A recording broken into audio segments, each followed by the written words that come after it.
Welcome to Homeschool Huddle. My name is Miss Jennifer and I work for Ada Community Library and I work out at the Hidden Springs branch. Well, since April is National Poetry Month, we're going to celebrate by learning how to write our very own poem.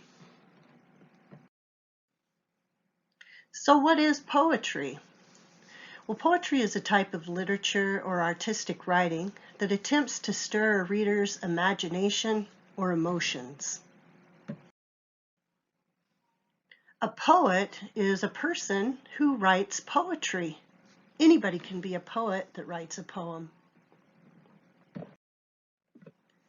There are many types of poetry. Today we're going to focus on just one style. These poems are called haiku. So what are haiku poems? Well, a haiku poem is a Japanese form of poetry that consists of 3 lines. The first line has 5 syllables, the second line has 7 syllables, and the last line has 5 syllables again. Haikus are often about nature, but they don't have to be. Since we're in the months of spring, I went ahead and chose to write about a robin and what a robin does when it's welcoming spring. So the title of my haiku is Welcome Spring, and this is my haiku. The busy robin gathers sticks, mud, grass, and string. The beautiful nest.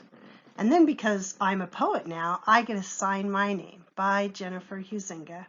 And I went ahead and added some pictures as well, just to kind of add some pizzazz to my haiku.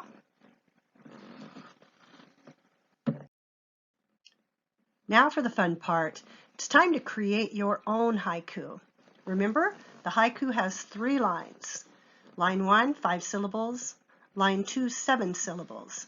And the final line having 5 syllables like the first. You might be asking yourself, what are syllables? Well, syllables are how words are broken into pieces. So for example, my name is Jennifer. So I can break my name into 3 pieces. Do it with me by clapping. Jennifer. So notice that I have 3 parts to my name. Those are called syllables. And each one of those pieces has vowels and consonants. Remember, vowels are A, E, I, O, U, and sometimes Y, and consonants are all the other letters of the alphabet. Now you can practice with your name, or you could do a different word. We could try the word haiku. Let's see how many syllables haiku has. Haiku. 2, that's right. So, as you're figuring out what syllables are, you can start to ready yourself for writing those sentences. Once you've practiced a few times and figured out those syllables, we move on and we're going to brainstorm some ideas.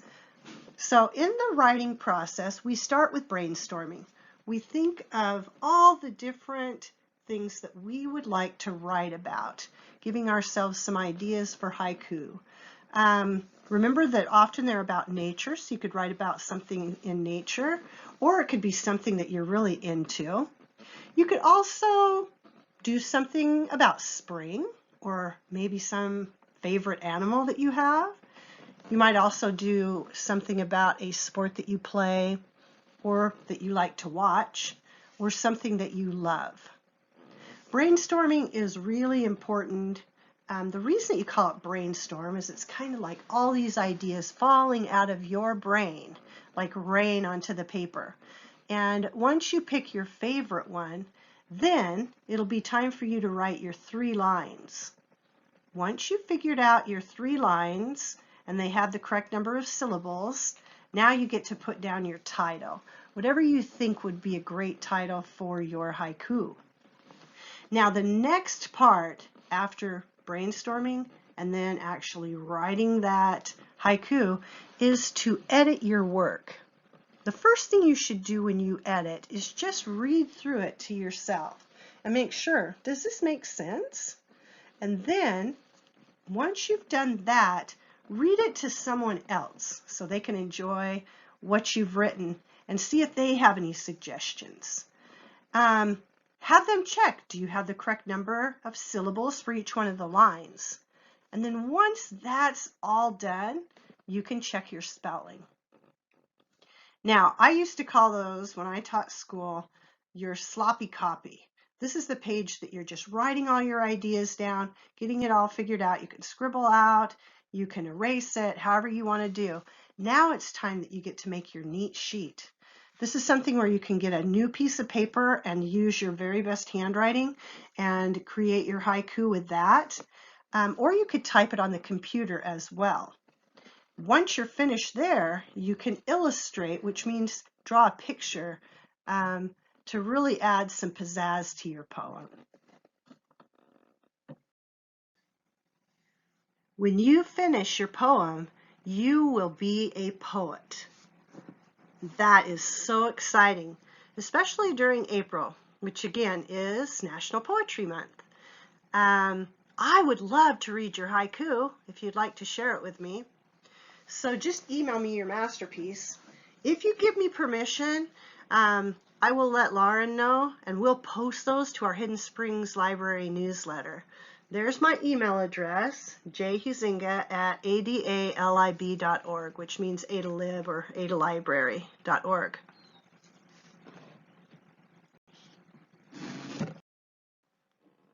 This next slide shows you what authors are actually doing with their haiku poetry. This author, Deanna Caswell, wrote the book Guess Who Haiku, and Bob Shea illustrated the book, which means he did the pictures. I have a link there that shows you a YouTube video where the person reads this book out loud, but we do have them at the library as well. Anyway, if you take a look at that graphic I have at the cover of the book, you can see two green eyes at the bottom of it. This is a page from the book with those two green eyes at the bottom. And what the author does is she writes this haiku and wants you to try to guess what animal it is. So here's the haiku. From a lily pad, keen eyes spy a careless fly, a sticky tongue, snap. So now you try to guess, what do you think that haiku is describing? What animal? If you guessed frog, you would be correct. That's exactly what Deanna Caswell wanted you to guess. Now this next book is called Gaiku, A Year of Haiku for Boys. This book is written by Bob Raxka, and it's illustrated by Peter H. Reynolds. And I have a link here where someone again shares this book on YouTube, so you can see it that way. But what this book does is it goes through each season, and these kids, boys, have adventures in each season. And the story is written in haiku each season, spring, summer, winter, and fall. Here's one of the haikus that I thought was really neat from the story. In a rushing stream, we turn rocks into a dam. Hours flow by us.